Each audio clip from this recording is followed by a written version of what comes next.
Spread out.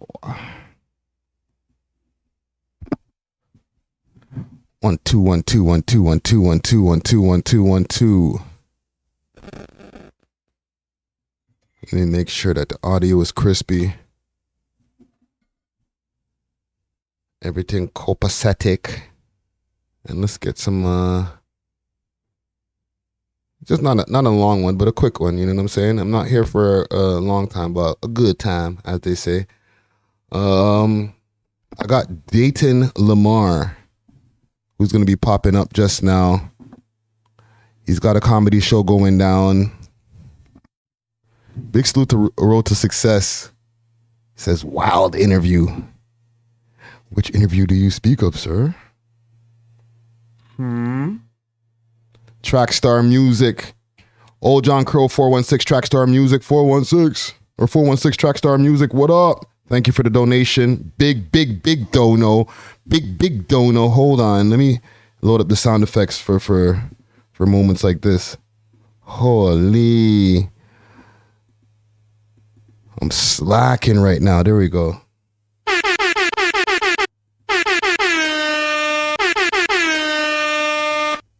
Jeez. We back at it, man.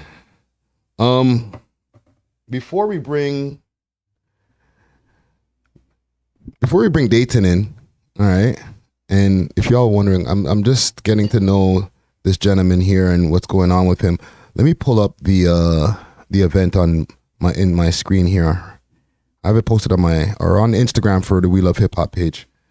And it's going down Saturday night. It's going to be something very about 20 friendly, if you're not a main. Oh.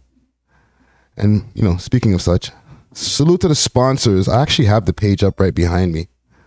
Holy, you're cooking with gas today, broski. Jeez. Watch this. Salute to the sponsors, Astro Pink. If you know, you know. Check them out on their website, myastropink.com. Seen? Or you can hit them up on their Instagram page, Astro Pink Worldwide. And also make sure to check out that music video from the boy Smiley. It's on the YouTube channel. Make sure to subscribe to that YouTube channel right now, as well as this one right here that you're watching right here. You know what I'm saying? Also, big salute to our sponsors, Diamond Club. Deliveries all over the GTA. All right, hit them up on their Instagram. I'll pull it up right now. Watch this. Cooking early today. Early. Diamond Club 905. All right, you could also find them on the 7 Days of Weed website. They could handle your order. Seen? All right, let me get that off the screen. Bow. Okay. Yo, internet. Chill. Man said I went Dr. Phil on Lady SB. A lie? Listen, fam. I just try to get to the truth. You know what I'm saying? Kick the truth to the young black youth. I wasn't trying to offend nobody in that interview right there. You know what I'm saying? Just trying to ask the questions that the people that want to know. So we got to it. I won't lie, things got a little rocky road ice cream right there. You know what I'm saying? But we brought it back to center and we got to the end of the road. You know what I'm saying? So I ain't mad. Somebody else sent a I don't know in here too. Let me make sure to respect everybody in the chat before I continue. Yo, BJ Gill, what up? Peace, love, what up? Yeah, I was just trying to get to what the people wanted to know. You know what I'm saying? But on the other side of things, though, you know, Lady SB, very cool young lady. You know what I'm saying? I wasn't talking ish when I was saying that I enjoyed the music. I wasn't even completely tapped in. You know what I'm saying? I feel like I was on the automatic hate train when she first dropped. But when I got a chance to start doing my research, listening from tune to tune, I was like, I ain't mad at the cadence. the flow's on point, you know what I'm saying? And, you know, it's just about getting to the bottom of whether she puts it together or not. And in these days and times, nobody even cares anymore. You know what I'm saying? So salute to her. Dope interview. And yeah, check it out, yo. One thing also I wanted to talk about quick fast before we bring our guest in. I've been on these internet streets, seeing what's going on. And actually before that, before the internet streets, salute to Knia Singh. Okay, I was outside yesterday getting my interview on. Let me pull up the Instagram page here. Hold on. Watch Badman. Watch Badman. 1 second. Uno momento, gang. I'm going to pull up the thing on the screen. Badman forward, Badman pull up. Watch this. Holy. In the B-boy stance.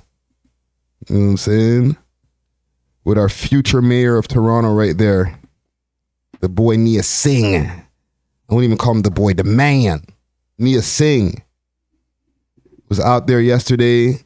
Haitian restaurant up on Danton. I want to give them their props. Where's my thing here? I ain't even go on Instagram. I ain't even lying to y'all when I say I hate doing the Instagram live thing. Like, I'd rather just go straight to the YouTube and just go to the live. You know what I'm saying? Instagram doesn't matter as much to me as it used to be. 774 Danforth Avenue. Let's see.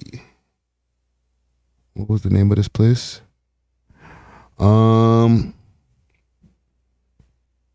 Yeah. Okay, yeah. It was Boucan Edible Bliss. Okay. It's a Haitian restaurant, Sac Passé. Very dope food in there as well. They were giving out free food. He had a rally or a raffle going on. And, you know, big salute to Jess Red, aka formerly known as Lil Red from Flow 98.7. She got to speak with Knia first, and then I got to speak with him afterwards. And yeah, man, we got to figure out, you know, or find out some of what his agendas are, some of the things that he's running on, you know, or whatever his platforms, you know, a lot of political jargon, but like just to get some real talk from him. So that's me and Red right there. Me, grin face Rick, you know what I'm saying? To me, like, Red's a radio legend, you know what I'm saying? She's been out here doing her thing on Flow from back in the days.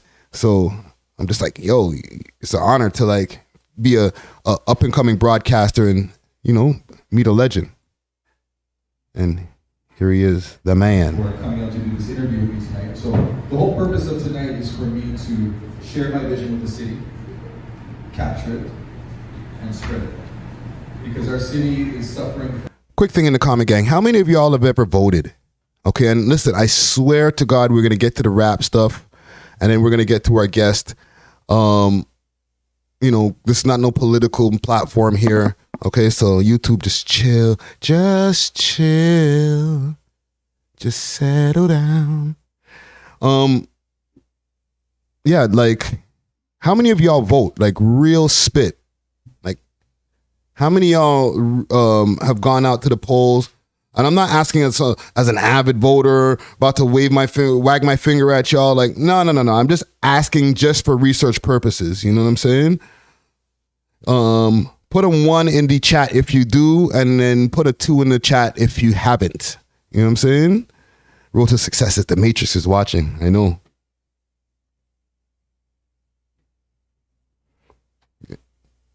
All right. Rust Cole says, nah, never. Okay, and there's a reason why I'm asking this, right? Sorry, I just had to check the audio. Easy Factor, what up? I just saw Friday, Scooby-Doo SB. What is that? Scary? I would have gotten away with it if it wasn't for you pesky kids. Aiden says Knia Singh, they did him dirty. Entertainment says number 2 for no. Right? Like, on average, and it sucks, you know, I don't want to like generalize, but our demo, we're not voters. I voted once. back in 2022, or back the last time that Knia ran is the last time I voted. Okay, so it's not even like it was a foreign thing to me. I was like, who the hell are all these other names on the list? Like, I'm just looking for Knia, fam. Walk on, right? So that's at a detriment to, I think, to us as a community, because for us to be able to complain about the things that we complain about, and I know a lot of times we have that sentiment that like, yo, it's all fixed, it's all predetermined. What's the use of voting? You know, where we're gonna vote the lesser of evils, and all these different types of complaints that I understand and I respect. However, when we do have real people like Knia who's voting or who's running, as well as other people that I'm sure people have met along the way who might have ran for any type of office, they're real people. So if they're running and they're running in a real electoral system, maybe if we all come together and vote, then we can really say it's rigged, because look how many votes that came in for this guy. And we can really see the numbers because we went out there and, you know, our whole community came out and voted for, you know, the person that, you know, is in our best interest. Okay. Not just for Knia, but like, you know, I'm voting for Knia, but I'm just saying whoever is in your best interest, you did that. And then at the end of the day, now you see that you could have won, you should have won by a landslide because of all the support that you had, except it still didn't happen. Now we can really be like, yo, it's fixed. Like, fam, the whole city voted for this guy and the other guy won. It's fixed. You understand what I'm saying? But if we don't even step out to the polls, we can't really complain about the system being fixed because we're not even doing anything to change it. You know what I'm saying? Myself included, I'll say. So, you know, I encourage everybody in June when it's election time, exercise your power to vote. And if you weren't happy with some of the things that John Tory was dealing with while he was in office, now there's an opportunity to change that. You know what I'm saying? If you want Olivia Chow, then don't do anything. You know what I'm saying? She's in the front. Or just add a couple of extra votes on top.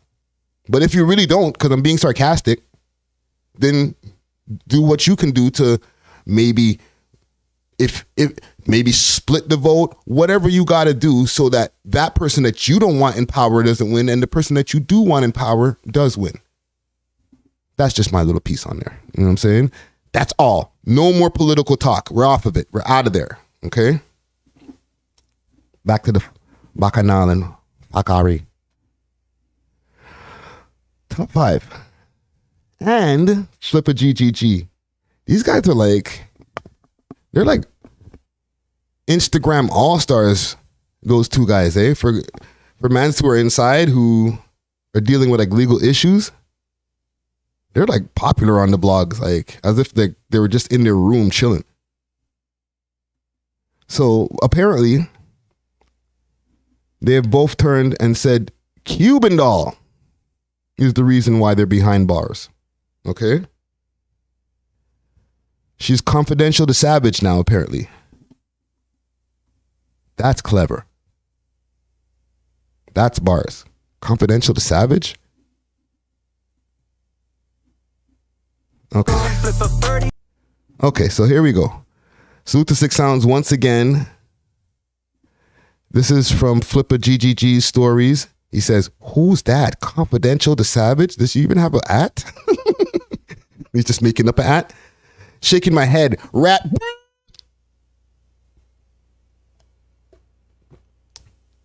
Right? And watch the caption. These guys are mad with the caption. GGG commander and head of operations. Flippa speaks. This gave this guy a grand title, bro. GGG commander of head of operations. One second. 5 means. And the thing is, Top 5 followed up and said, hey, hold my beer or my jail brew, because I think she ratted too. Where is 5's post? it already gone, or did I see that somewhere else? Pressa made it on the XXL magazine. Where is the ting? Can y'all help me out here with this comment, gang? Because Canadian Underground. Don't worry. I got it. I got this. I got it. Yeah, eh? Okay. There we go. Found it. Top 5 and Flippa call Cuban dollar rot. Claiming that she got 5 locked up. Now tell me how. Without music. Okay. Now this is from 5's account saying, I'm going through my disclosure and I'm pretty sure at Cuban Savage is a CI. Okay. For the people who don't know, that's confidential informant. Right. And then Flippa, like I read before, said what he said. Okay. But they didn't blank that one. So guidelines.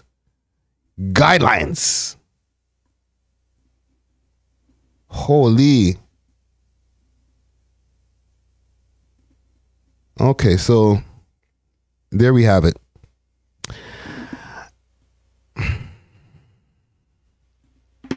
What do y'all think, gang, before I give my opinion? Do you think that, like, there's like a case to be had here? Like, man, look through the disclosure, seen that she's out there ratting on all the rappers out here? Like, a confidential informant is not somebody who's just out there ratting on one person, or like not just somebody who's just on the stand like he did it. There's somebody who's actually like working in the system to help bring down an organization or organizations. You know what I'm saying? That's even heavier than being called a rat to me, in my opinion. Right? I think I posted it.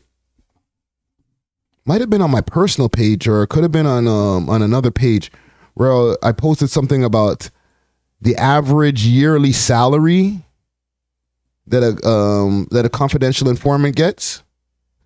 Entertainment says she's the female version of Charleston White. All right. Holy.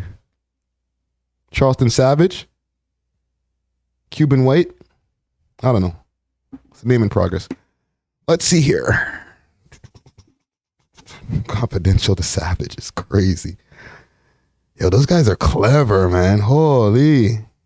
Confidential to Savage. That's great. You did that, fam. Here it is. Found it.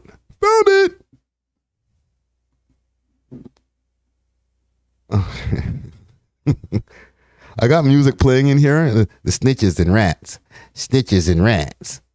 Right? So it says here, the average salary for a state confidential informant is $85,000 a year, or $7,000 a month in Nevada. Okay? Big bucks, no whammies.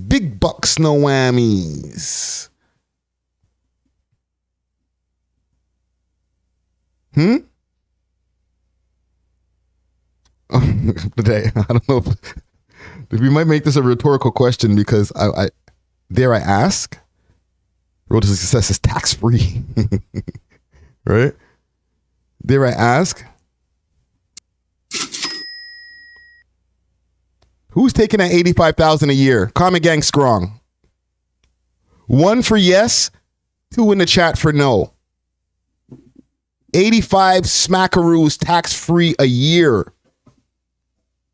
To say, I seen them do the pickup yesterday and they picked up 4 kilos. Okay. He went and seen Rodney, and Rodney dropped off 4 bags, and I seen it. I seen him do it. Right? You're doing that for $85,000 a year, $7,000 a month. What's your rent? Right? Still got a little extra money on the side to go turn up at the club.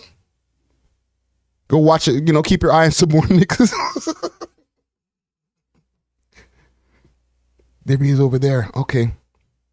Let me put my phone up. Go on, do some overtime missions.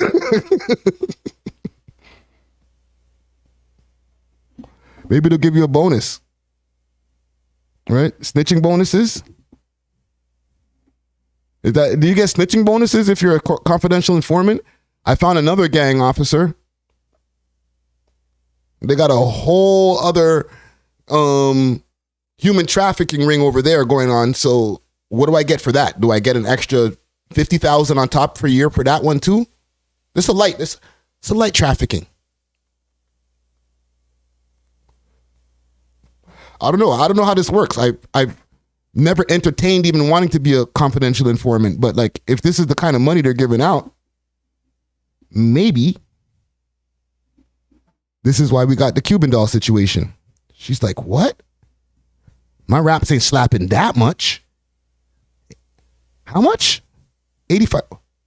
And this is Nevada. I don't know where she lives. I don't know how much they're paying out over there. They might be paying out 90 over where she's at. You know what I'm saying? I'm not saying that she did because this is all allegedly. Okay? Don't Tasha K me. Just chill.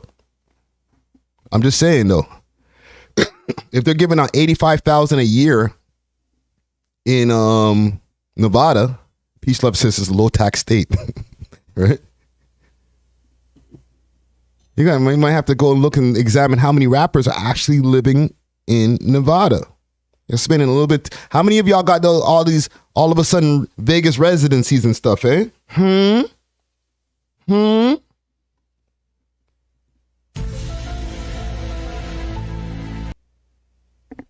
We see you.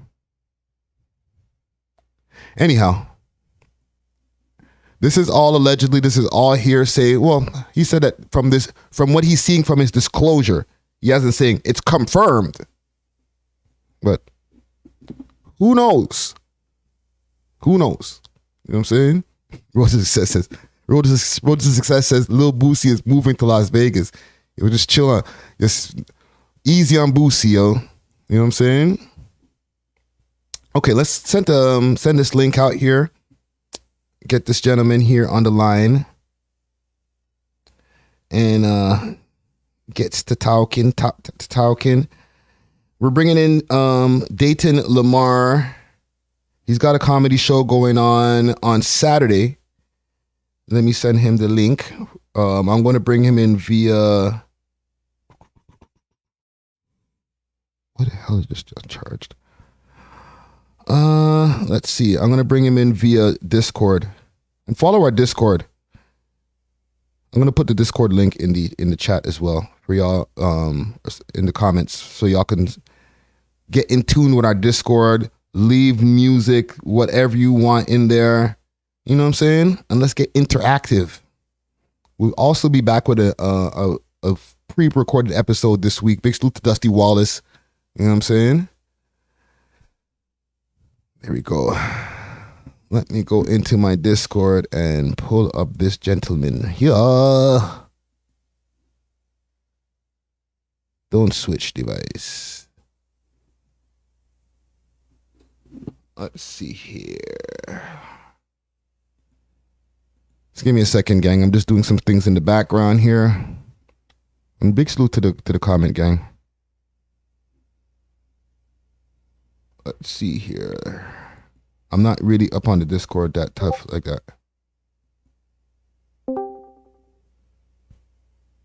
Is this it?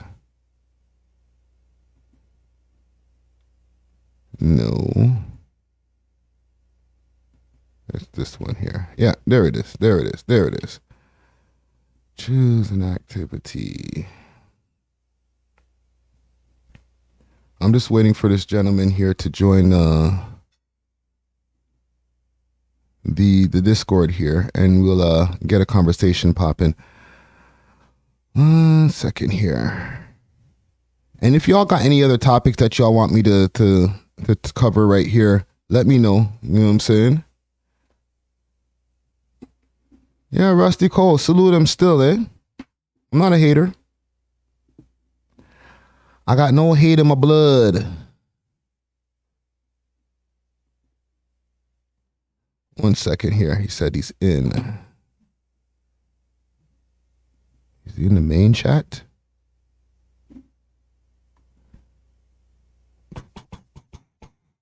Just give me a second, gang. I'm just trying to figure out some stuff here. Is this him? No. Hold on. I'm going to give him a quick call.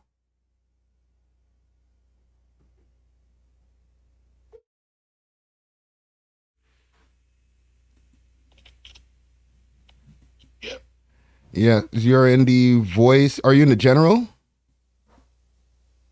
Or have you added yourself to the Discord yet? Yeah, I've added myself to the Discord. Where am I not? Do you see yourself on the page? Well, I mean, I was just looking at the general, but nothing's coming up. Let's see here. All right, John. I heard a freaking ping. Is that you who just pinged? Oh, there you are. There you are. 1 second. I'm going to unmute your mic here. 1 2 1 2. Can you hear me? I'm gonna hang up the phone here. 1 2 1 2 1 2 1 2. Let me bring you up on the screen here. There we go. We're figuring some things out here, gang. There we go. And I should also pull up the comedy show on the screen here as well while we're figuring out the audio stuff here.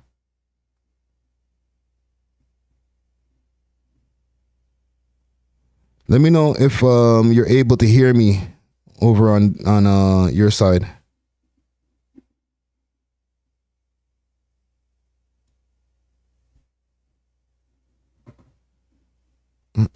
Yeah, multitask Rick in the building, yo. You know how we do.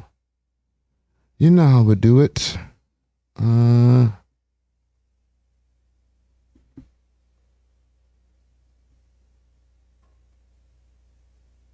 Can you hear me?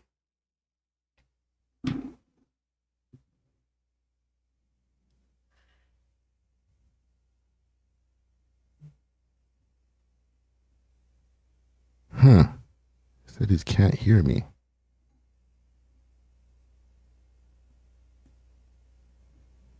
Is it because I have two mics going on here? Let's see.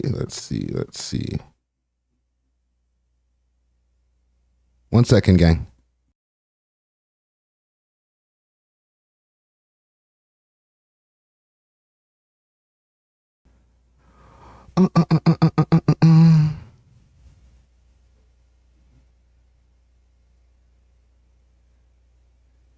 This guy was wilding out on me the other day when I was having my technical difficulties. What I might end up doing is adding him to Zoom. That might be the easier solution.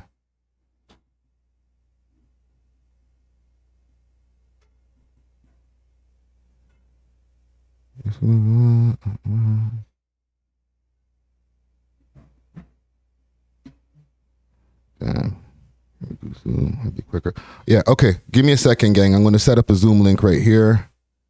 It take me 2 seconds. Let's do a Zoom.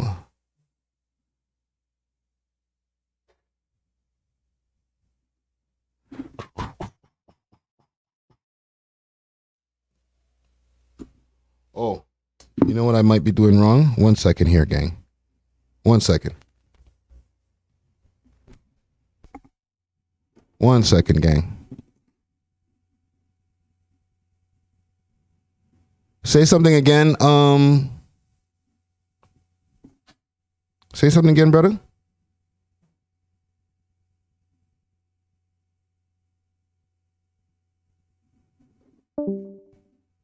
No, it's gone.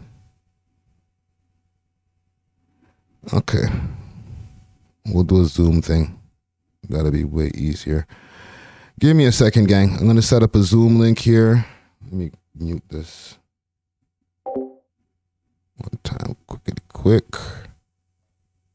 And get to the Zoom. Bada boom, bada bing.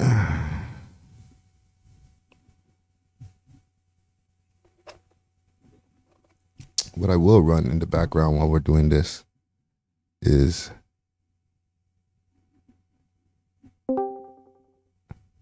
for everybody who's watching this live, do y'all get to see the Lady SB interview already? Oh, he's back. 1 second. Can you hear me, bro?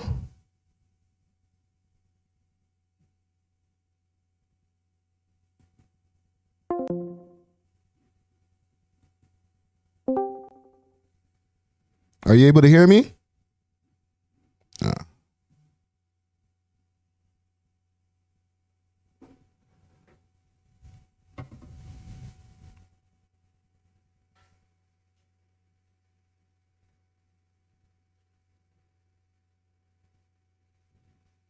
Unmute your mic, bro.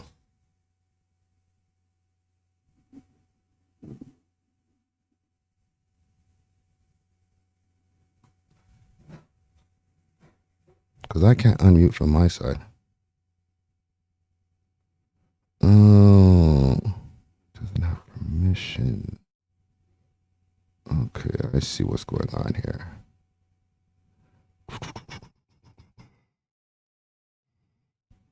Let's give him a role as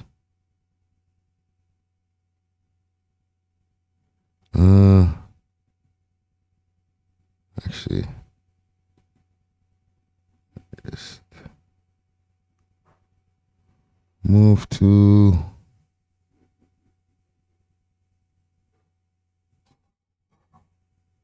recording in progress. Recording stopped. Don't worry, I'm gonna set up a Zoom. Fam. Don't worry, I'm gonna get out of this thing here and I'm gonna set up Zoom.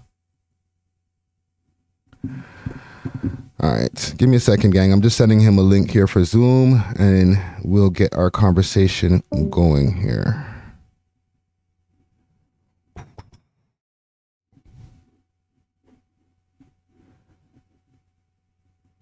This shit is sweet. Good thing I know what I'm doing in front of a damn computer. Holy. Let's see here. Send off the Zoom link. And let's get homie in the chat. I'll keep my camera off for the Zoom here.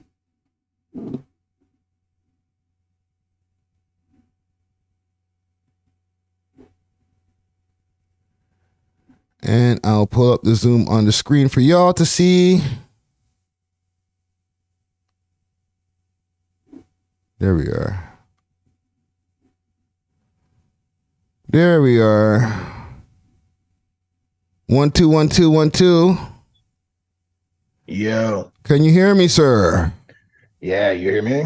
Loud and clear. Finally. All right. Try, yo, you know, I figure it out. You know what I'm saying?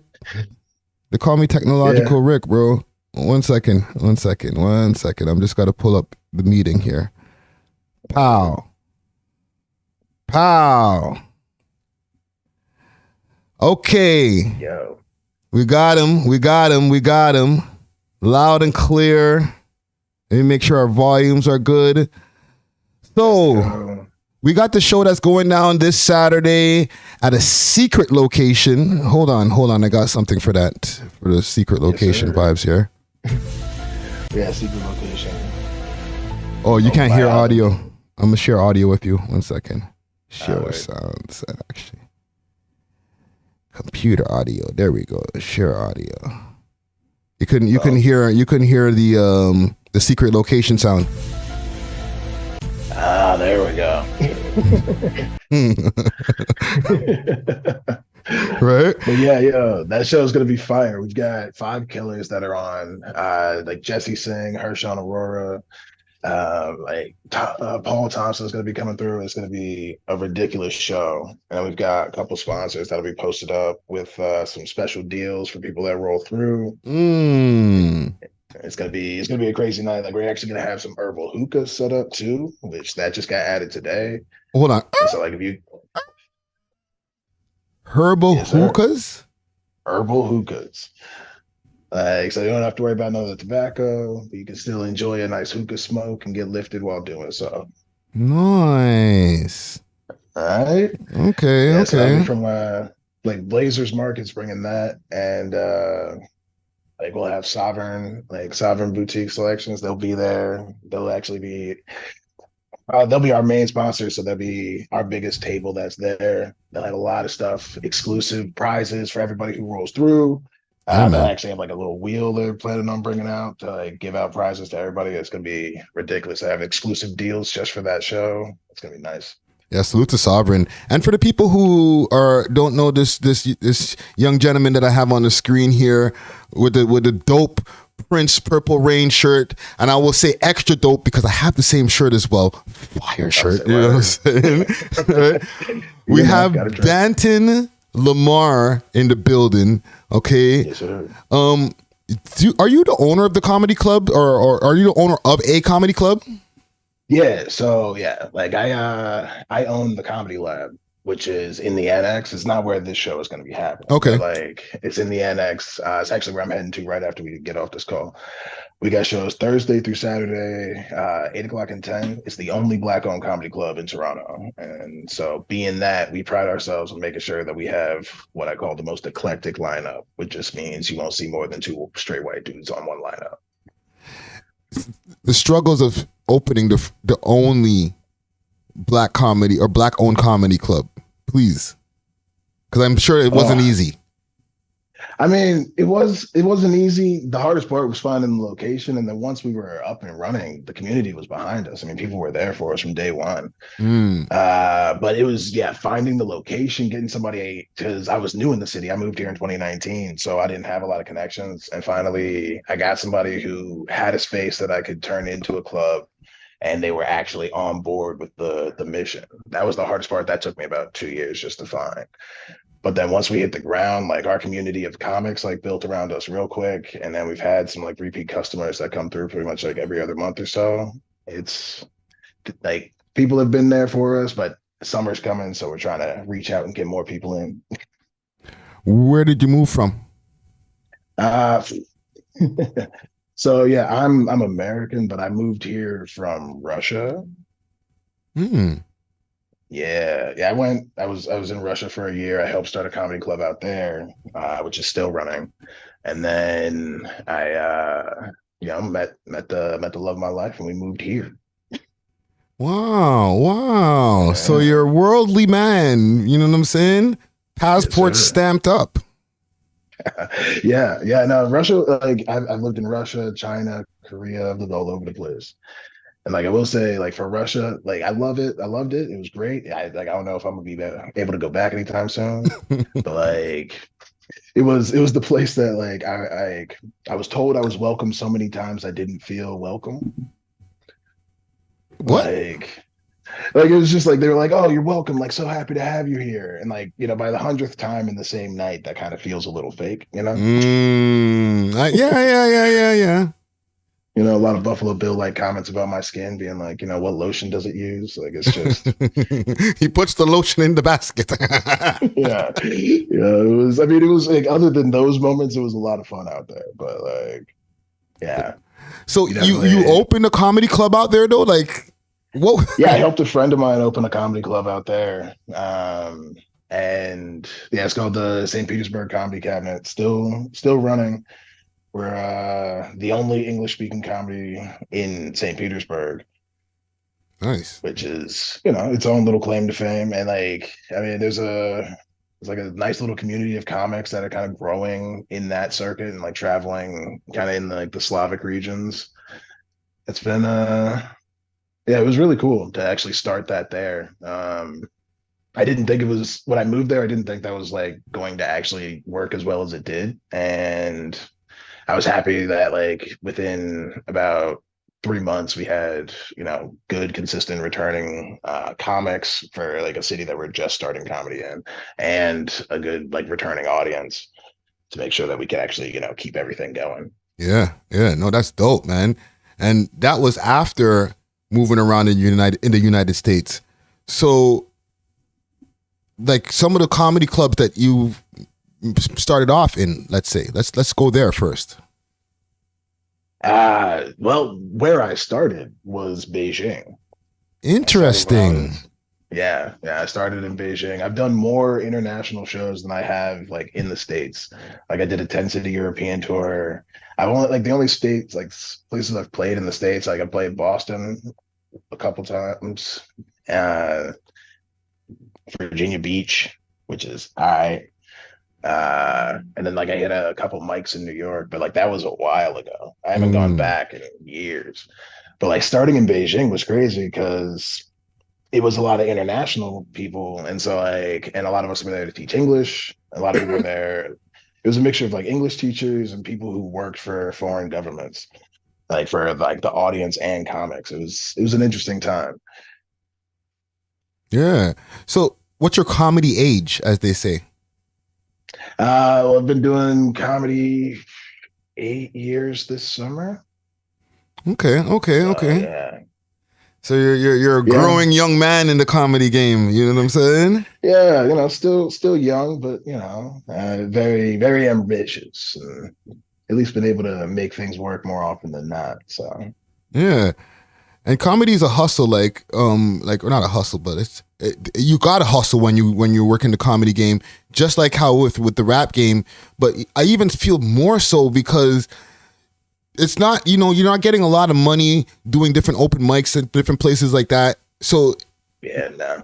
right, with the solution, doing comedy clubs or starting up your own shows. Well, yeah, I mean, especially with Canadian comedy, right? Like Canada doesn't have the same star system as America does, right? Because like you don't. If I were to ask you to like to name big Canadian comics, I don't know if you could, right? Mm. But like if I ask you to name some big American comics, you could list off a few. Yeah, well, Canadian, I could name a few because there is, Mike McDonald, There you go. or no, sorry, Michael Myers, Norm McDonald. Who else comes from here? Yeah. Abba and Preach. You know what I'm saying? Okay.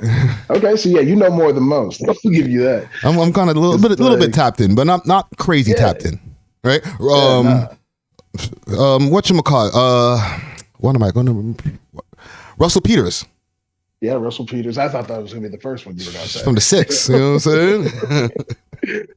But yeah, so but like, compared to downstairs, Kevin Hart, Liza Schlesinger, like there's a ton of names, Mike Birbiglia, and they're all at various levels of actual, Yeah, time in the game, but their names seem so much bigger. Right. yeah, Whereas we've got people like Kenny Robinson here, who's a local legend. He's been running his show for almost 30 years. And like he started running that show because he knew that if you're going to make money doing comedy here in Canada, you have to produce the show. If you're not producing, you're only taking home pittance. Basically, it's like mics don't pay you and you're getting a fraction of what a show's making if it sells out when you're on a bill versus producing the show. yeah, yeah. No, that's real talk. And even somebody in the comments here, because, salute to the comment gang. We're over here on YouTube Live. Over in the corner on the screen, if you look on YouTube, the chat's like popping up there on the corner. So that's my peoples right there. We out here together doing this interview. Somebody in the comment gang wants to know, and that's Road to Success wants to know, how did you get over the language barrier over there when you're doing like international places like Russia, Beijing? Oh, doing international shows like the barrier isn't that bad because it's an audience that is coming because they think they know English pretty well. Mm-hmm. Like you don't come to a comedy show if you've only been studying English for like a year, typically. I mean, unless you just want to sit there and be confused. Because like comedy is nuance. It's a lot of understanding expectations in a situation and kind of breaking those expectations and Yeah. like understanding what should come next and the surprise of a different thing, right?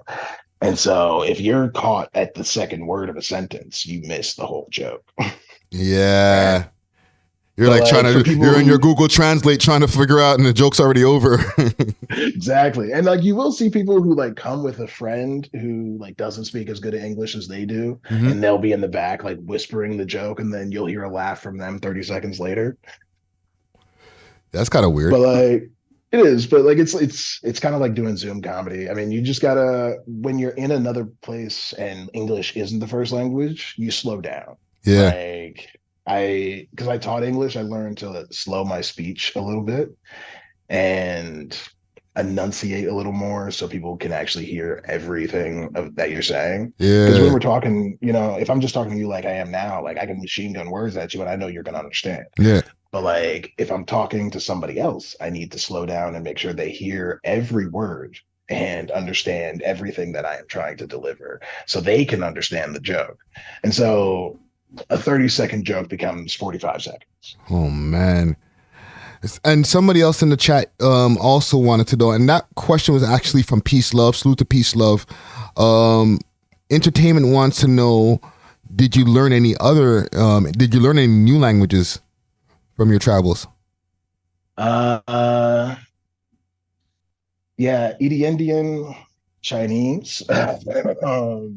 Like I can order food. Well, when I was there, I could order food. I can still direct a taxi. I can tell somebody to go fuck off, basic stuff. But yeah, that's the only one that stuck. Like when I was in Korea, I was learning it, but like it's really easy, which also made it really easy to forget. Like all of my Chinese was like learned in a situation, so it stuck. Whereas like Korean, once you learn the alphabet, you can read things and like it doesn't, once you can read a menu and you don't really feel like you need to learn how to, do much else. Yeah. And like Russia, basic, negotiation stuff, how much, and like directions. Yeah.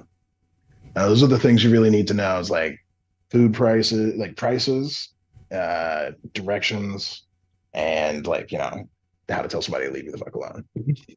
And I'll add one more thing, and you're happily married, so I'm talking about before, right? You still got to know how to do the love language, maybe the little body language, and how to, hey, yeah, over there, yeah, let's go home. How are you? Buy drink. You know what I'm saying? I mean, yeah, like I don't know, yeah, never. You learn sign language while you're out there. Buy you drink. I mean, the thing is like if you're in a foreign place and they're coming up, especially like me, I'm not a small black man. I'm 6'1", over 250, even on a skinny day. So like you come up to me, you're at least a little interested. Now, whether it's just you want to take a picture with me, depending on where I am, or you're actually trying to get down. Usually they have at least enough English to say what they're going to do, what they want to do. And when they're already decided that they want to do, you don't need to talk much. So there is that benefit. You're getting a lot of these. Yeah, well, because like I was like, especially if they saw me on stage, or like, then the conversation's already going. They already got an idea of who they think I am. So I'm not going to do any more hand motions in the camera or anything for YouTube guidelines. Oh, good. I had another one, but I'm like, you know what? Grow up, Friday. Just grow up, man. Oh, good. Okay. I mean, there was a lot of sign language stuff. There was one time when I was in China, like it was the second week I was in China. Me and my boy we had found ourselves in a lucky opportunity, but we didn't have any condoms. We went to the grocery store. Both our phones were dead. Or we went to the corner store. Both our phones were dead, and we couldn't see them. And so we ended up miming out the condom, and they understood. They got us what we needed. Please give me the mime of just like we did the whole tear, like just like the. Oh, aisle 5. Oh man, that's hilarious. Yeah. let's bring it back to like the show coming up this Saturday, right? It's at a secret location because it's 420 friendly, right? Exactly. So like, yeah, the hookahs won't be the only herb that's in the air. So, you know, you can bring your own stash, or you can look and grab, like you can look to grab while you're there. Because like I said, Sovereign will be there with everything you need. And yeah, like the venue, they welcome 420 events, so they're very happy that we're coming through. And we got like a lot of special deals. First 50 tickets are entered into a special raffle for like a standalone $100 prize that's going to be comprised of like all of our sponsors stuff. And yeah, we've got like 20 of those spots left, so hurry up and get in on those. But yeah, it's going to be a crazy night. Like I'm one of sponsors keep hitting me up. So like we've got 4 now. We might have 6 by Saturday. We'll see. Hey, yeah. Listen, we gotta. I all salute our sponsors, Astro Pink and Diamond Club, before we get into our lives and stuff and our episodes. So hey, after we talk, might have to do a little link up there. You know what I'm saying? But I asked that question to ask, when you're performing in front of these different crowds, like in comparison to like just like a regular night or a regular club, right? Mm-hmm. Is there a difference? Are people a little bit like slower to react to the joke? Like what happens in there? Oh yeah, no, it's slower. So it's the same lag as doing an international show. You don't have to slow down what you're saying, but you do have to slow down the expectation for like the quick laugh. Got to give the audience a second to get it, laugh at it, and be ready to move on.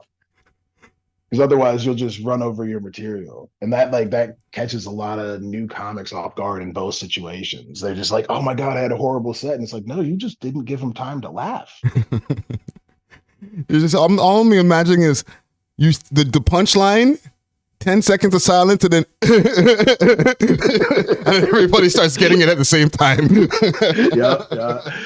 And like I will say with shows like that, you either go with short one-liners or stories, like shorter setups or stories, just because like they're both equally easy to follow. Yeah, because like a one-liner, it's a new story every time, and like a long story, you're just like, well, I'm building on to this whole thing, and so yeah, that's what you focus on. I've always wondered that, you know what I mean? Because like I see so many of these in the city. And I'm like, there must be some kind of like an audible, some kind of an adjustment that has to happen when you're dealing with one of these types of shows. You know what I mean? Yeah, no, that's it. You just gotta give it time. Because it threw me off when I first got here, and I did like 420 Underground when I first got to the city. It was my first weed show, and like I had been doing other shows here, and so I was just like, all right, I'm used to machine gun and everything, and then like quick laugh, go, quick laugh, go. Whereas here, like with the weed shows, it's like, machine gun it, wait, go. And like, it took me a second to get it. Like about halfway through my set, I was just like, oh, you guys are getting it. And you are enjoying it. It's just, I got to give it a sec. Yeah. And as a stoner, I thought like I would have been able to like catch on to that sooner. I was kind of disappointed it took me a whole 5 minutes out of my 10-minute set, but yeah. Yeah. But you made the adjustments, and now you got, your own, you got another show popping off this Saturday. Yeah. I'm going to put the links in the description for this live when I leave it posted afterwards. I see another question here in the chat, but I want to get to one of my questions before that, right? Favorite comedians growing up? Ooh, growing up? I was a big Eddie Murphy fan. Richard Pryor. I found Mitch Hedberg when I was like in high school, and I loved the way he like could put together some one-liners. Mm-hmm. And then like George Carlin for his cynicism. Legend. Yeah. No, all legends, man. Yeah, and the question that somebody was asking here, entertainment, Suta Entertainment, they want to know, how do you deal with hecklers, or have you ever had to deal with hecklers? Oh yeah, hecklers. It depends on the heckler, because like hecklers come in different varieties, right? There's the helpful heckler, somebody who's heckling because they think they're actually helping you. Hmm. They think they're like helping your joke go along. Probably it's typically somebody who's never been to a comedy show before. And then you've got like malicious hecklers who, they're actually trying to derail you or like say something, throw you off, whatever. And those, two completely different tactics. You know, like the friendly one, you just be like, look, I get it. You feel like you're helping, but you're actually not. And like, I don't. If I need you, I'll ask you, but I, don't really need you. But if it's somebody who keeps chirping and won't like shut up, you got to take them down. Like you got to go after them. And that's when we like typically as comics, you'll see like those videos, heckler gets destroyed. It's because we've had enough and we're just like, all right, and now we got to pick you apart as a human because you are not letting anybody else have fun. And so now we're going to have fun at your expense. Yeah. Now, two scenarios. Once that that interaction happens, right, with the ladder of the hecklers. I mean, Yeah. Okay. Yeah. And you picked them down to size. You broke them down. They're sweating. They're all blushing. There's two different scenarios. They get up and walk out, or they come towards the stage and they try to Dave Chappelle you.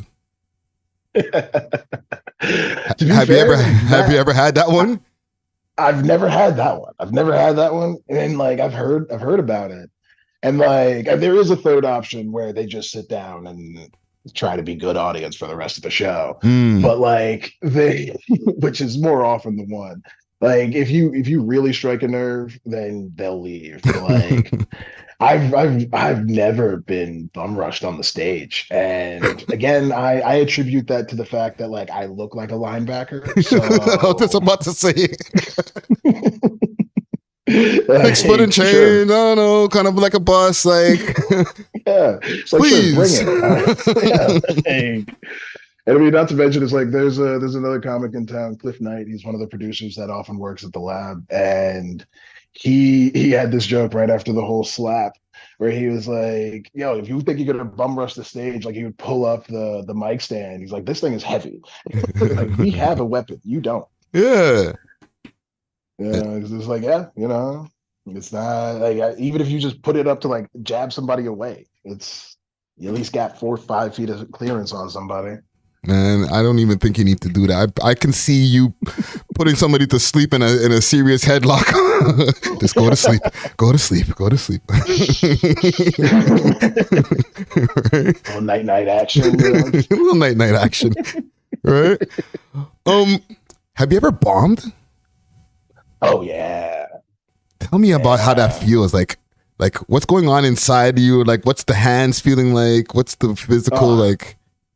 The first time you bomb, like it's world shattering. Your hands are clammy. Like you're just like, oh fuck, do I even want to do this anymore? Like I don't even know. Like, am I even good at this? Like, what's going on? And then the more you do it, like the more you talk to vets and stuff, they're like, yeah, you bomb every once in a while. You just do, and then you listen to it, as painful as it is, and you learn something from it. It's like that's the thing. It's like every bomb is an opportunity to learn something. Because it's like, and it's an old George Carlin quote. It's like, you need to know whether it was the audience or your material. And you keep working your material until you know it was the audience. Like, yeah, that's one of those things where it's like you need to know your jokes are solid enough before you blame the audience for not being into it. Yeah. So it's no continue. Good. No, continue. I was gonna say it's a big learning curve, like in learning how to take a bomb, because at first it's world shattering and you go and get blackout drunk afterwards, and then you later realize, all right, that's not the best way to deal with it. And like eventually, as a comic, especially in like a city like Toronto, you can bomb at your first show and then still have 2 more shows that night. And so that's 2 other opportunities not to bomb, And so, because like when I first started, it was that 1 show a night, sometimes 1 show a week. So it's like if you bomb, then you just got to think about it until the next one. Yeah. Whereas here, it's like, yeah, you got to bomb. Like you can bomb once in a night and then keep going. You know what? I didn't know, even as like I'm a comedy viewer, but I don't go out to the clubs like that, right? Yeah.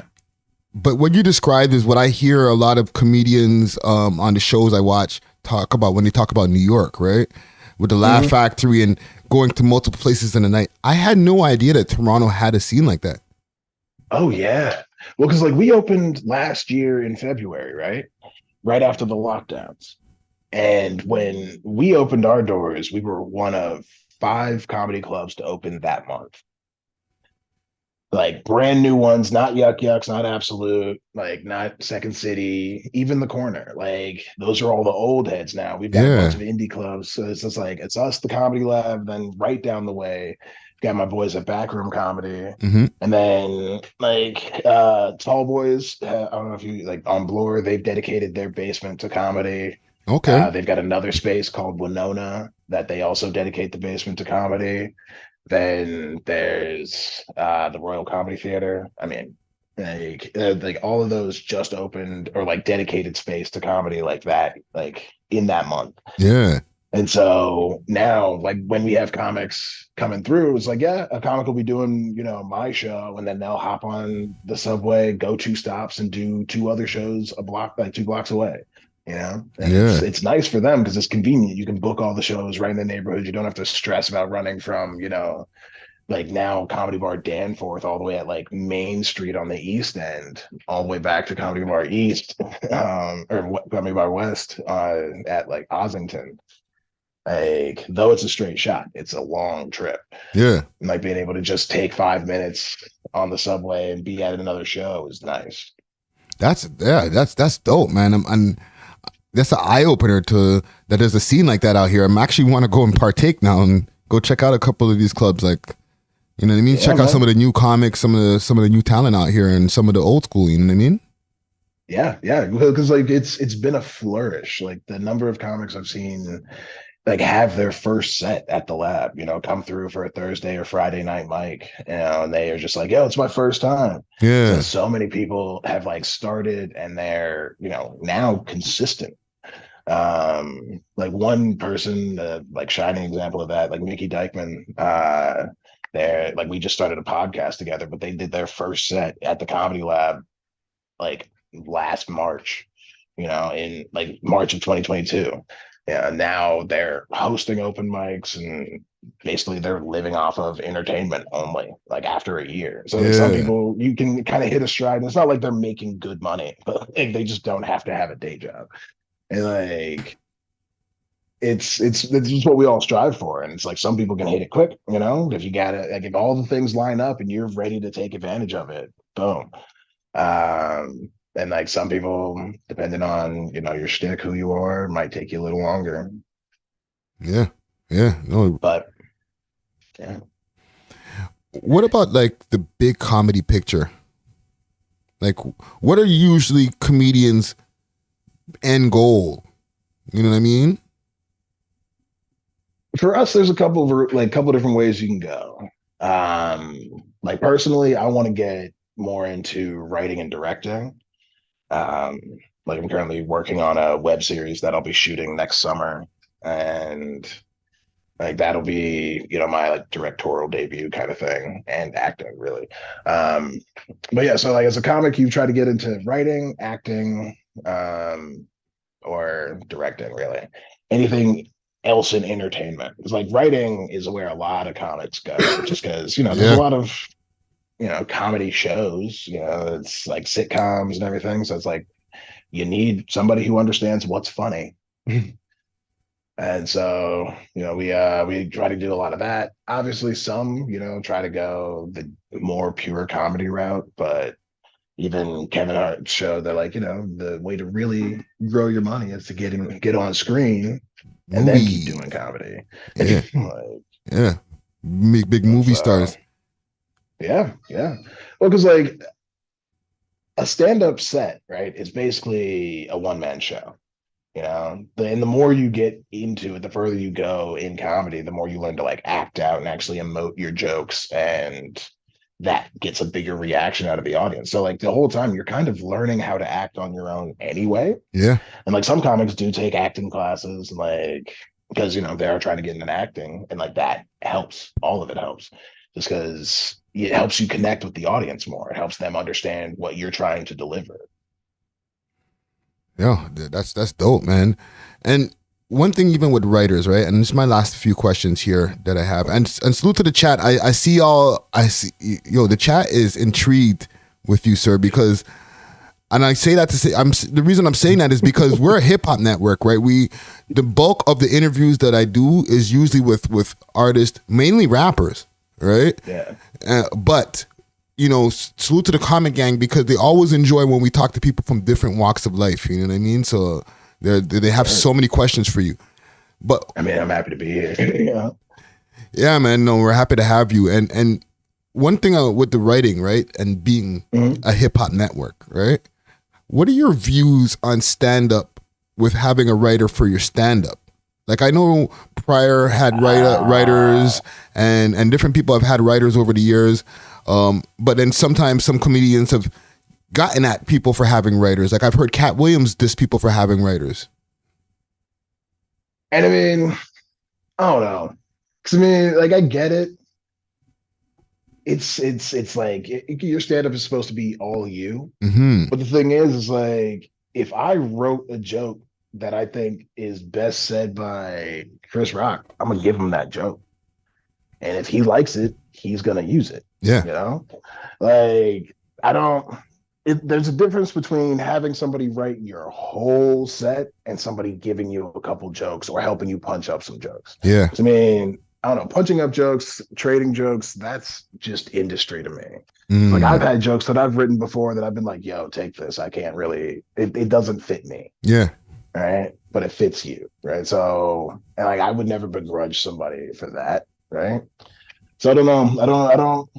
I don't see any issue with having a quote unquote ghostwriter for the occasional joke. Now, again, like I said, if it's somebody wrote your whole 1 hour special, then that's a bit of an issue. But also, I don't think you would get a whole hour out of somebody else's work.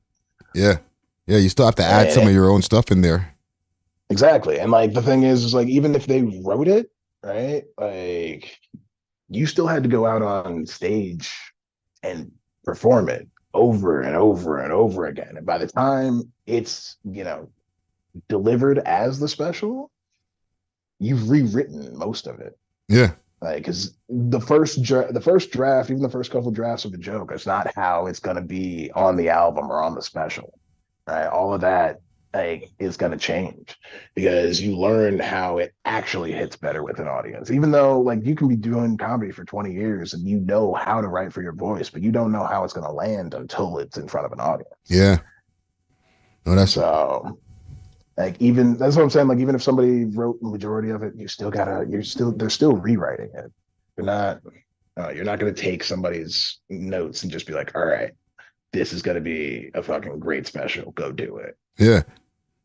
Yeah. No, there's both of them. Both jobs have levels of talent that needs to be inputted for it to be done. You know what I mean? Yeah, exactly. And salute to your cat right there. Yeah, this is Emma. She realized I was on a call, and so she had to present herself because that's just cat protocol. Big up Emma, yo. You know what I'm saying? Emma's a real one. Writer strike. Last thing I have on writing, right? Mm-hmm. Peace Love wants to know, Friday, any questions for the cat? I have no questions for the cat. The writer strike. As somebody who the writing conversation that we just had, and going on to writing and stuff like that in the future, what are your views on the writing strike that's happening now, and like the reasons for it? Because I know that AI is part of the conversation with this, right? Yeah, AI is part of the conversation with it, but it's also, I mean, it's because so much of the way TV and movies are like have traditionally been done is changing. Right. Because like Netflix really did revolutionize the game. And like at the end of the day, what I see the issue as is more equal pay for the work that is done and the benefit that they see. Right. So I am always down for the person who actually, produces the base product getting paid really well. Because you don't have a good show without good writing. I don't care how good of a director you have. I don't care how good of a cinematographer you have. If you don't have good writing, nobody's going to keep watching it unless it's a reality show. You've Facts. got a million of those already. So, and like that's the thing, is like most people will turn off a show and not even realize that it was really the writing that turned them off to it. They're like, oh, I didn't like the plot, I didn't like this or the other. It's like, no, you just didn't like the way it was written. You didn't like the characters, you didn't see yourself in them. And if you can't relate, you're not gonna continue to watch it. Because I mean, like we watch TV and movies to see versions of ourselves presented back to us, you know? And so if you're not gonna pay the people that help us to do that, then I don't know. I feel like you're disrespecting the art, and so I stand with the writers. I think they should get everything they want No, because man. there is no entertainment without them. I concur. You know what I mean? Like, in the end of the day, they're the lifeblood of what's making a comedy move. You know what I'm saying? So you got to respect Yeah. it. I don't know if you can see the flyer on the screen here. Yes, sir. I'm going to change the background here for the comment gang. 1 second. Gang. Let me pull the flyer back up for the comment gang so they can just see that, because more times I'm okay. Here we go. Give me a quick second, Mr. Lamar. Okay, there we go. I got the flyer up on the screen here, via Instagram for the comment gang, and you can see me here on the screen here. Do I even have a video for our conversation on Zoom, or is it completely blank on your side? I just got your picture. Okay. I mean, it's fair enough. Like, Well, listen, it's going to be up on YouTube later on, so you can rewatch the post, right? And share it to the people, them, to let people know to come out to the show here that I have on the screen. Token Comedy, an inclusive 420 show, May 20th. That's this Saturday, popping up. Show starting at 7:30. When are you guys going to be announcing the locations for the people who are tapping in right now on the live? so yeah, when you get your tickets, that gives us your email address, and we'll email you the address about 5 o'clock day of the show. And then for anybody who gets it after that, they'll just get it with their ticket. Dope. And then I see you got Paul Thompson here, Jesse Olsen, Cliff Knight, Jesse Singh, and Hershon Aurora. Yes, sir. Yeah, like it's a killer lineup. Like Cliff Knight, one of the only producers that still runs a show at the Comedy Lab because he's the hardest working producer I know in the city, other than me. Jesse Singh has just finished recording his debut album. Actually, my record label actually recorded it for him, so I'm happy about that. And Hershon Aurora, one of my favorite dudes, he is the host for any of my shows when I can't do it. He is great with the crowd, fantastic energy through and through, and hilarious dude. Like Jesse Olsen runs some great shows in the city. She runs one show called Your Place or Mine. It's a very sex positive show.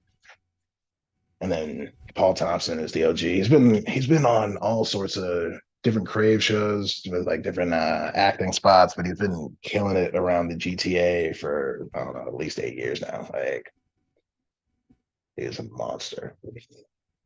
Dope. Well, listen, for the comment gang who sees this on the screen, you all see the information. It's available also up on what y'all see in there. That's on my Instagram, or that's on the We Love Hip Hop Instagram page. That's on the business page. Let me just pull you back up here on the screen. 1 second. There we go. Meeting. Where's my meeting? Okay, there we go. Let me get you back here on the screen proper so they can see you. Yeah, so this is going to be going down this Saturday. All right. Yeah. And so this is the first installment. It's going to be a monthly show. So we'll be back at different locations. Okay. So yeah, got to keep posted.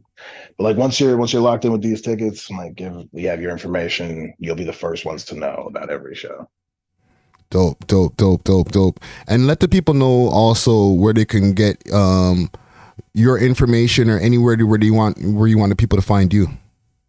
All right. Well, for the show, it's at Token Comedy, TOKIN Comedy. For Instagram, we're only doing the Instagram right now. And then myself at Danton Lamar on Instagram and Facebook, Twitter also, but I don't actually use it. And you can find me on that on YouTube as well. My production company, Word Entertainment, at Word Entertainment on I think everything except for Twitter. And then the Comedy Lab at Comedy Lab TO on Instagram, and then at the Comedy Lab on Facebook. Dope. And then yeah. And then all of our shows are posted on Eventbrite, and you can look us up. Like Thursday is Thirsty Thursday comedy, Friday is Broken Record comedy, Saturday is Lost in the Sauce, and then like this show is Token Comedy. I also do a monthly show called Dope Comedy, which is the only comedy show in all of North America held in an art gallery, but that's next Saturday. Nice. So if you can't make it to this one, come to that one. Yeah, you can't man. smoke at that one though. Well, listen, I implore everybody in the audience and for the people who are watching the repost later on to tap into Danton, everything that he's doing, and, he's booked and busy out here. So for anybody who's looking to get at him, you know what I mean? Make sure your bag is right and get him on stages over there. You know what I'm saying? Let him entertain the people. Yeah. We are doing corporate shows. So if you got something for a company or you want to do like a party or whatever, we do those as well. So reach out. Nice. And have the bag right, okay? Just have the bag right. Okay. Yo, Danton, thank you for having this conversation here with me, man. And the comment gang, you know what I'm saying? We all did this interview here today, you know what I'm saying? Yeah, appreciate y'all in the comments for sticking around, being involved. Really appreciate that. Okay, well, I'm gonna tap in with you real soon, and you probably see me on Saturday. Say word. Yeah, man. Well, cheers for the interview, and see you Saturday, man. All right, brother. Talk soon. Peace. All right, gang. Holy. Didn't know I was gonna do that, right? Just pull the interview right out of my hat. Boom. You know what I'm saying? Big salute to Danton Lamar right there. You know what I mean? Very fine young man right there. You got a lot going on. Positive things. You know what I'm saying? I rate it a lot. Make sure to tap in to the what's the show called? Token Comedy. You know what I'm saying? You get it? Token? You know what I mean? Yeah, and there's going to be giveaways, raffles, and $200 in prizes. It's going to be a great night. Salute to Sovereign Selection. Salute to the Greenhouse, as well as puffmama.ca. They're all the sponsors, and there's going to be more sponsors for this event as well. Do we want to do one more? Let me see what my timing is over here. Salute to y'all in the comment gang. Great questions, y'all. Holy. We got to do some live interviews more often. You know what I'm saying?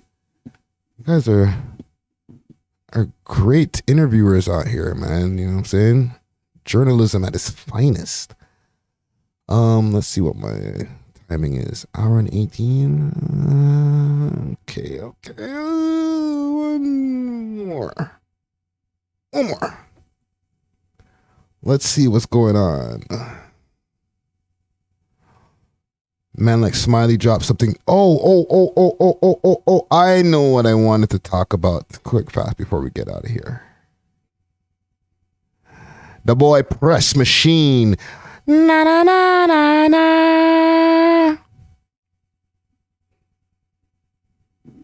You okay?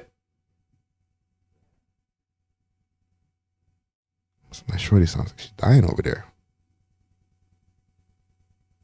Hold on, I seen Press Machine. They had this little post on there about him. Let me find that. Pressa makes the XXL magazine. Let me see if I got that on the screen here. Hold on, let me find it first. bring this up. Pressa's out here doing big moves.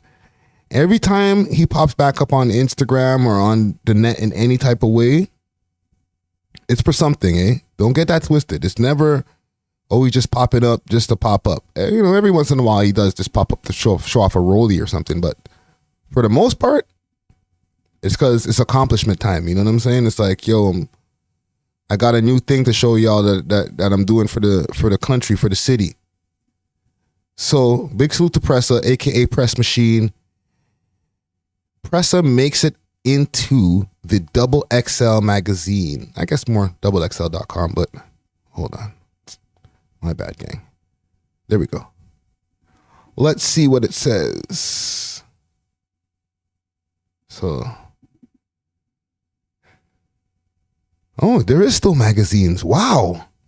This is an actual magazine in paper and gloss. Holy smokes. What the heck? I haven't seen one of those in a minute. I thought you were talking about XXL.com. What? Holy smokes. When's the last time y'all seen a magazine? Jesus Christ. Watch this now. Hey.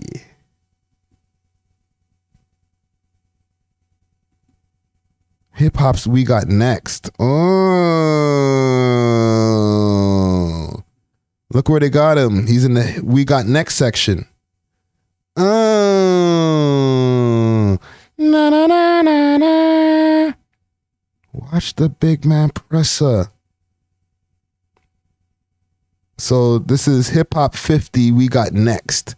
So this is, I guess, 50 of hip hop's up next in here. Who we got in here? Who's sharing this with Press Machine? Let's see some of my American hip hop knowledge. And there go Pressa right there. What? Listen, man. And Toby. Na na na na na. Hold on.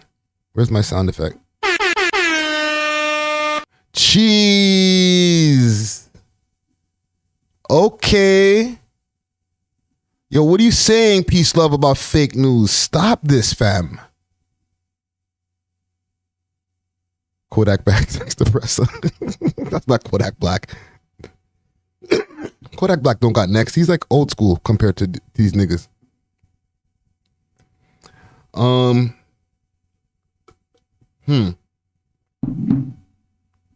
you got me thinking like fake news. Don't make me go and double check XXL.com.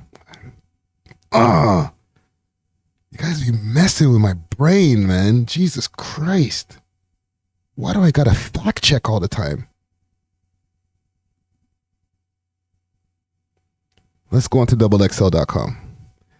Na na na na na na na na na. I'm so cold, fur. Canada Goose fur.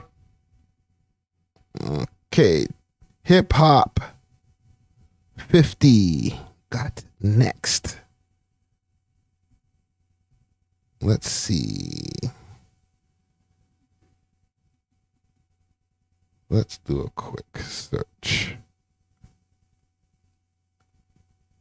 Man, where is the damn magazine? Features. News. Yo, their website is very quick. Oh, magazine. There it is. There it is. Found it. Dirk got the cover. Don't care. Don't care. Still to Dirkio, but we on our Pressa shit right now.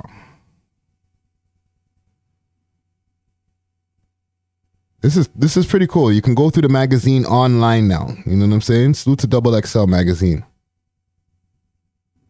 Hold on. I'm gonna save myself some time. top, wait, 50. Let's just do that.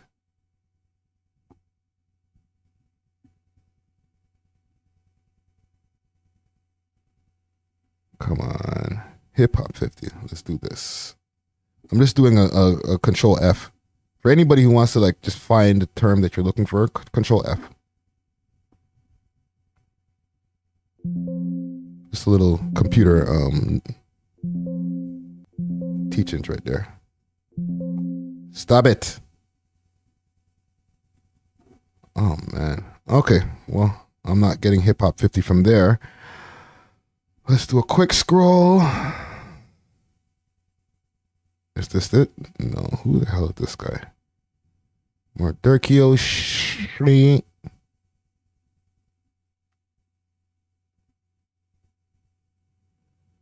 Okay. See the 50 more clever lyricists. What's this about? This might be my internet, but I doubt it.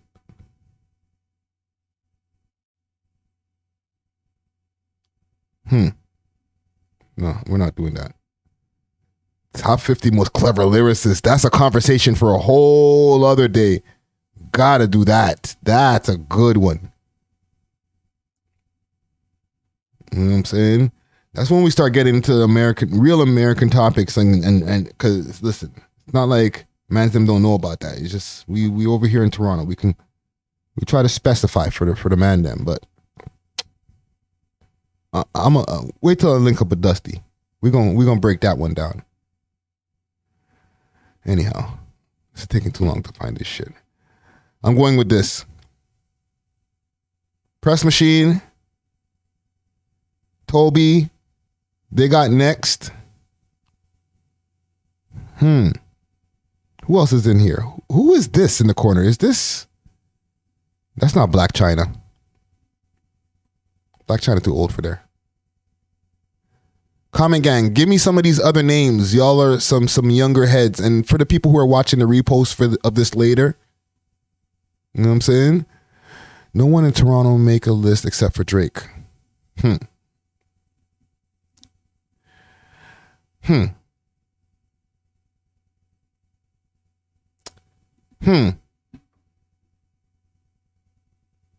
Okay, I'll say this one last thing about that because you didn't make a true point.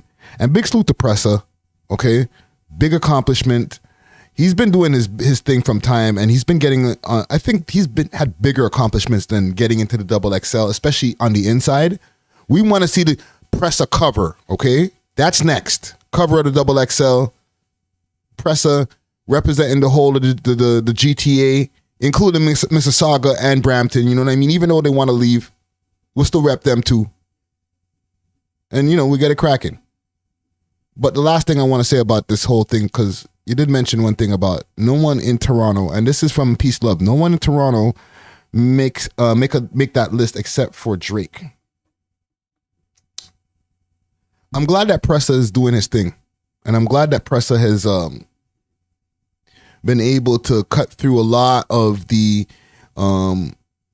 just the fog and all of the traffic and the ocean of rappers that are over there in the United States, okay?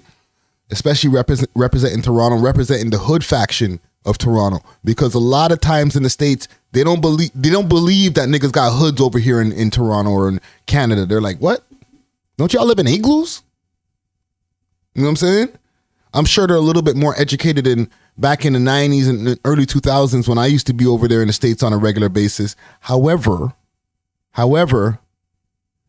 they don't be giving an F about us over here like that. You know what I'm saying? So for Pressa to be doing these things right now, I rate it. Okay? We had Tory, but obviously he's dealing with some legal issues right now. I'm going somewhere with this. The only rapper to this current day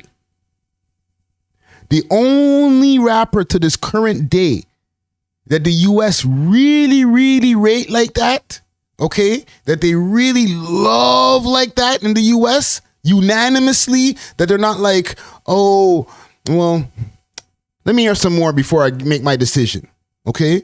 And don't get me wrong, we have a lot of talented rappers, and we have a lot of talented rappers who have gotten some love over there in the States. But the only one who's been able to amass millions of dollars off of rap music in the United States is Drizzy Drake and Tory Lanez. Okay? And Tory, we're going to count him as a rapper because he be spitting bars. Okay? But a lot of people in the States, when Tory Lanez comes to mind, the first thing they think about is R&B singer. However, the man is a rapper. But the only person or the only two people that they really rate like that to this day, unfortunately, okay? Fortunately, because Drake helped put, or he really helped put this on the map because Cardinal and different mans came before, but he blew this whole wall off of the shit. You know what I'm saying? But that was a while back.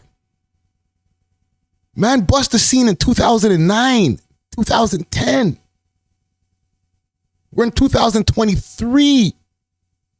And you're telling me that to this day, that there's nobody in heavy rotation for the American public except for Drake and Tory Lanez. Two niggas? That's crazy.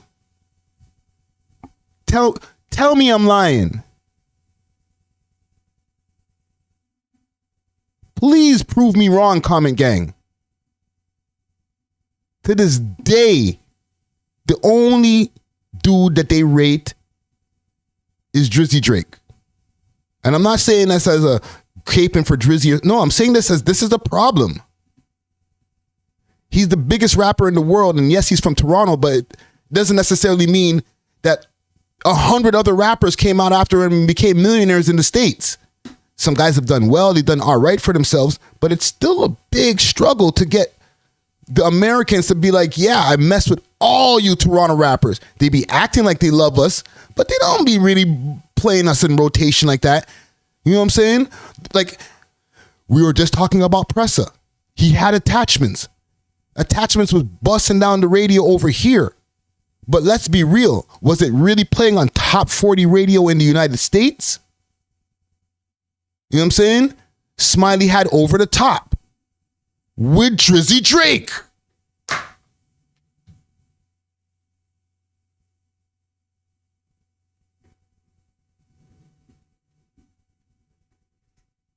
This is a good and bad thing at the same time because yes, we've been stamped. We got the biggest rapper in the world and he comes from Toronto. Okay, not the biggest rapper in Canada, not the biggest rapper in the States. He the biggest rapper in the world. Everybody in the world knows who Drake is, okay? And consumes his music on a high level. That's the biggest stunt that you can have in rap out of all these niggas. But it doesn't mean that there's 10 other Drakes that came behind him. Pause.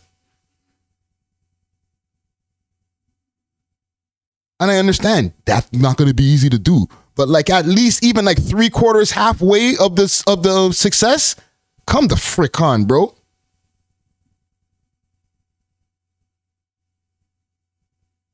We need more. But it's part of the reason is because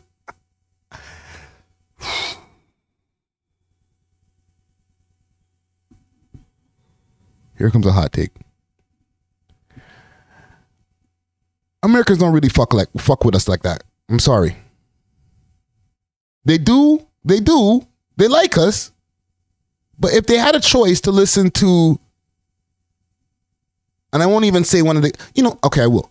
If they had a choice to listen to YG 35 or YG from the States, from Los Angeles, my niggas, they're gonna pick the the blood South Central YG. They already got a hood over there in the States, so they're going to pick their own. Okay? If they have a choice between 42 Doug and, I don't know, Lil Baretti, no matter how talented the Lil Baretti is, they're going to go for the Doug. Pause. It's just a reality. I'm not saying stop trying. Obviously, Because Drake did it. So it can be done.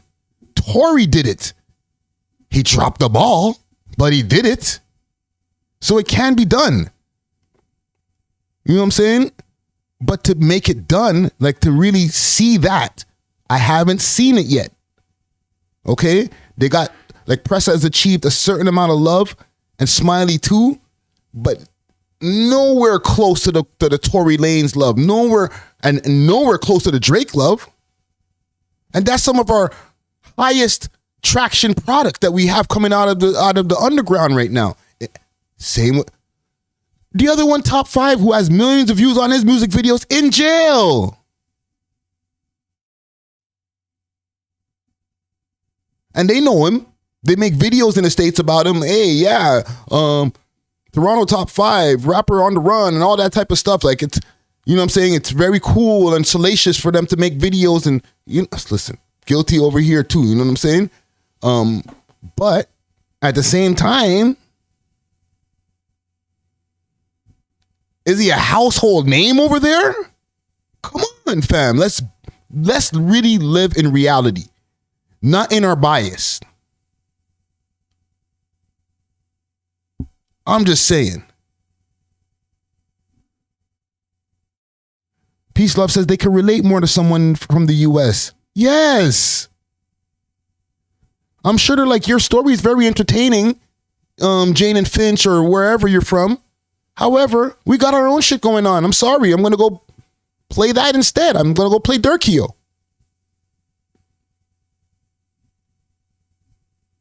I don't know. I just wanted to put it out there. I'm not trying to discourage y'all. I'm not trying to be a Debbie Downer. You know what I'm saying? But I still feel like we have a lot more to go to really see our whole scene where everybody's consuming Canadian hip hop on a high level.